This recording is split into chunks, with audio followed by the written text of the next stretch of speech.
अस्सलाम वालेकुम। हमारा आज का टॉपिक है कि डिमांड कर्व की स्लोप नेगेटिव क्यों होती है। इसके 5 रीजंस हैं। पहला है law of diminishing marginal utility, दूसरा है इनकम इफेक्ट, उसके बाद है सब्स्टिट्यूशन इफेक्ट, और फिर एंट्री ऑफ न्यू बायर्स और एग्जिट ऑफ एग्जिस्टिंग बायर्स, और आखिर पे है multiple uses of a commodity और सर्विस।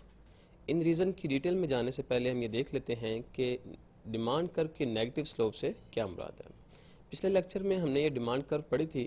अगर आपने ये लेक्चर नहीं देखा तो इसी वीडियो के डिस्क्रिप्शन में लिंक मौजूद है, वो देख लीजिए। सपोज इस डिमांड कर्व पे हम पॉइंट ए लेते हैं जहाँ प्राइस 100 है और क्वांटिटी डिमांडेड 800 है। अब हम सपोज करते हैं कि प्राइस बढ़ के 200 हो गई और क्वांटिटी डिमांड फिर कम होकर 600 हो जाएगी, और इस पॉइंट को हम बी कह लेते हैं। अब हम इसके ऑपोजिट अगर देखें, यानी प्राइस सपोज करें 200 से 100 हो जाए तो क्या होगा, तो क्वांटिटी डिमांडेड 600 से 800 cups of ice cream in a week हो जाएगी। इसी बात को लॉ ऑफ डिमांड यूँ एक्सप्लेन करता था कि जब प्राइस बढ़ जाए तो क्वांटिटी डिमांड कम हो जाएगी, और जब प्राइस कम हो जाए तो क्वांटिटी डिमांड बढ़ जाएगी। तो प्राइस का कम होना, क्वांटिटी डिमांड का बढ़ जाना, यानी दोनों वेरिएबल्स का ऑपोजिट मूव करना, इसी को नेगेटिव स्लोप या नेगेटिव रिलेशनशिप कहते हैं। अब आज का क्वेश्चन ये है कि ऐसा क्यों होगा, यानी प्राइस बढ़ने से क्वांटिटी डिमांड जो कम होती है ऐसा क्यों होगा, और इसी तरह से प्राइस के कम होने से क्वांटिटी डिमांड में जो इजाफा होता है ऐसा क्यों होगा। तो चलें एक्सप्लेन करते हैं इसे। पहला रीज़न जो law of diminishing marginal utility है, इसमें वर्ड यूटिलिटी का मतलब है सेटिस्फैक्शन। तो किसी भी चीज़ को कंज्यूम करने से कंज्यूमर को जो सेटिस्फैक्शन मिलती है उसे हम यूटिलिटी कहते हैं। Law of diminishing marginal utility अपने वर्ड से ही क्लियर है कि इसमें मार्जिनल यूटिलिटी डिमिनिश यानी डिक्रीज हो जाती है जब हम additional units of a commodity consume करते हैं। अब दूसरी बात यह है कि कंज्यूमर हमेशा किसी भी चीज़ की उतनी ही प्राइस पे करने के लिए विलिंग होता है जितनी उसको उससे सेटिस्फैक्शन मिल रही होती है, यानी वो अपनी प्राइस और मार्जिनल यूटिलिटी को कंपेयर करता है और मार्जिनल यूटिलिटी के इक्वल ही प्राइस पे करने के लिए विलिंग होता है। अब चूंकि उसकी यूटिलिटी हर अगले यूनिट की कम होती जा रही है, तो इसलिए वो तभी वो अगला यूनिट खरीदेगा जब उसकी प्राइस भी कम हो जाएगी। इसको एक एग्जांपल लेते हैं।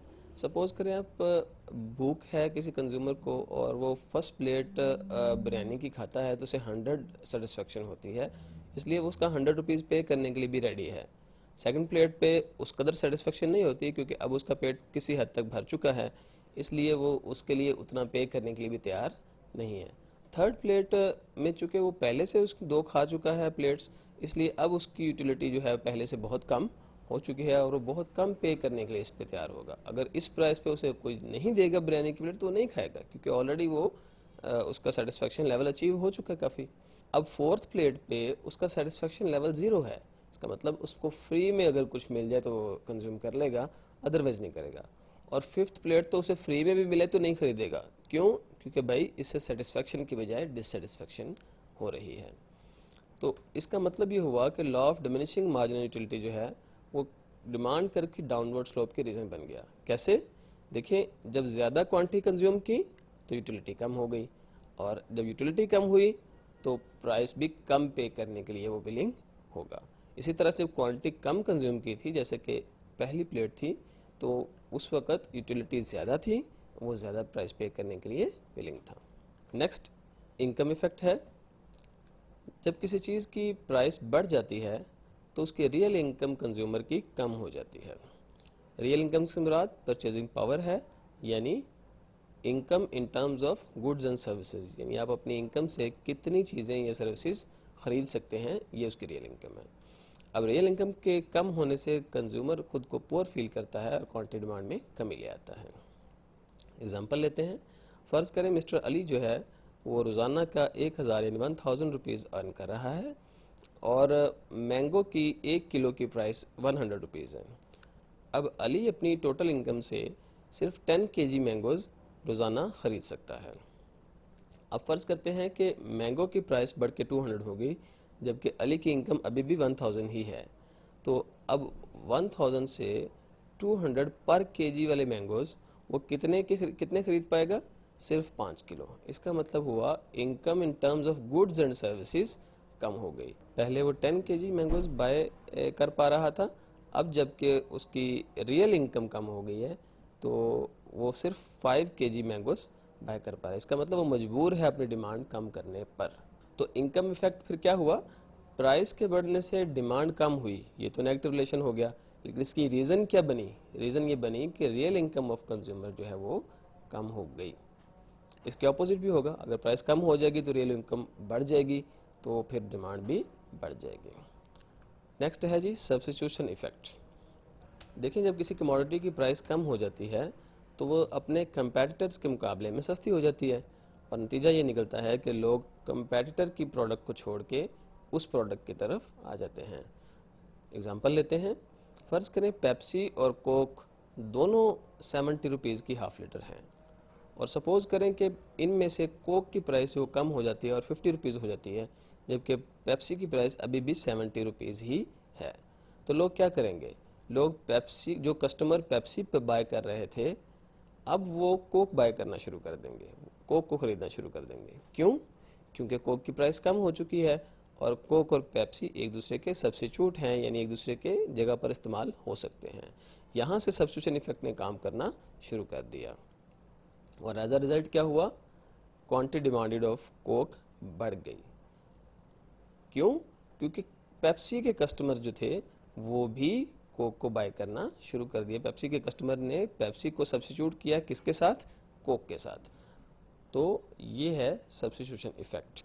अब हमने दो चीज़ें देखी हैं, एक प्राइस के कम होने से सब्स्टिट्यूशन इफेक्ट आ रहा है, लोग कंपैरेटर का जो कस्टमर है वो यहाँ आ रहा है, इस वजह से डिमांड बढ़ रही है। और दूसरी चीज़ हमने पीछे देखी इनकम इफेक्ट में, कि प्राइस के कम होने से कंज्यूमर की रियल इनकम बढ़ जाती है और उसकी वजह से डिमांड में इजाफा हो जाता है। अब प्राइस के चेंज होने से दो चीज़ें आई, एक इनकम इफेक्ट आया और दूसरा सब्स्टिट्यूशन इफेक्ट आया। तो इनकम इफेक्ट और सब्स्टिट्यूशन इफेक्ट जो है ये दोनों मिल के प्राइस इफेक्ट के इक्वल होंगे। तो प्राइस इफेक्ट इक्वल है इनकम इफेक्ट और सब्स्टिट्यूशन इफेक्ट के। नेक्स्ट है एंट्री ऑफ न्यू बायर्स या exit of existing buyers. Suppose किसी चीज़ की प्राइस बढ़ गई है तो बहुत सारे ऐसे कंज्यूमर्स होंगे जो अब इस नई प्राइस पर चीज़ को ख़रीदने के लिए के काबिल नहीं होंगे, क्योंकि उनकी इनकम रेंज इतनी नहीं है, इसलिए वो क्वांटिटी डिमांड को कम कर देंगे। फ़र्ज़ करते हैं कि मैंगोज़ की प्राइस 120 रुपीज़ पर केजी से 200 रुपीज़ पर केजी हो गई, तो वो लोग जो पहले 120 रुपीज़ पर बाय कर रहे थे, ये कर पा रहे थे, अब वो 200 पर अफोर्ड नहीं कर सकते, इसलिए वो मार्केट को छोड़ देंगे, मैंगोज़ को नहीं खरीदेंगे, और एज अ रिज़ल्ट डिमांड में कमी आ जाएगी। अब हम दूसरा केस देखते हैं कि अगर प्राइस कम हो जाए तो क्या होगा।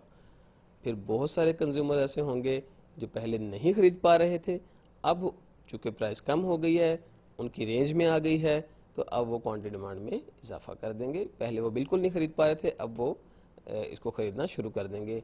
तो यूँ कह लें कि नए कस्टमर जो हैं वो भी मार्केट में आ जाएंगे, जो पहले से ख़रीद रहे थे वो तो अभी भी ख़रीदेंगे, लेकिन कुछ नए कस्टमर्स भी मार्केट में आ जाएंगे।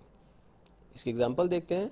फ़र्ज़ करें कि हाफ लीटर कोक की प्राइस 50 रुपीज़ से 30 रुपीज़ हो गई, तो एज अ रिज़ल्ट क्या हुआ, जो लोग पहले 50 रुपीज़ पर बाय नहीं कर पा रहे थे, अब 30 रुपीज़ होने की वजह से उनकी अफोर्डेबिलिटी में आ गई है, इसलिए वो भी ख़रीदना शुरू कर देंगे। तो पहले वाले कस्टमर तो एज इट इज़ रहेंगे, तो नए कस्टमर भी आ गए, तो ओवरऑल डिमांड में इजाफा हो गया। इसका मतलब ये हुआ कि नेगेटिव रिलेशनशिप जो है इसकी रीज़न एक ये भी है कि नए कस्टमर आ जाते हैं या मौजूदा कस्टमर छोड़ कर चले जाते हैं। आखिरी रीज़न ये है कि किसी कमोडिटी या सर्विस के मल्टीपल यूजेस होना।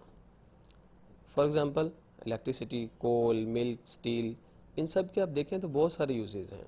हम इनमें से इलेक्ट्रिसिटी लेते हैं और देखते हैं कि कैसे किसी कमोडिटी के मल्टीपल यूजेस रीज़न बनते हैं डिमांड कर्व के नेगेटिव स्लोप होने की। आप जानते हैं कि इलेक्ट्रिसिटी जो है हमारे घरों में लाइट चलाने के लिए इस्तेमाल होती हैं तमाम कमरों में।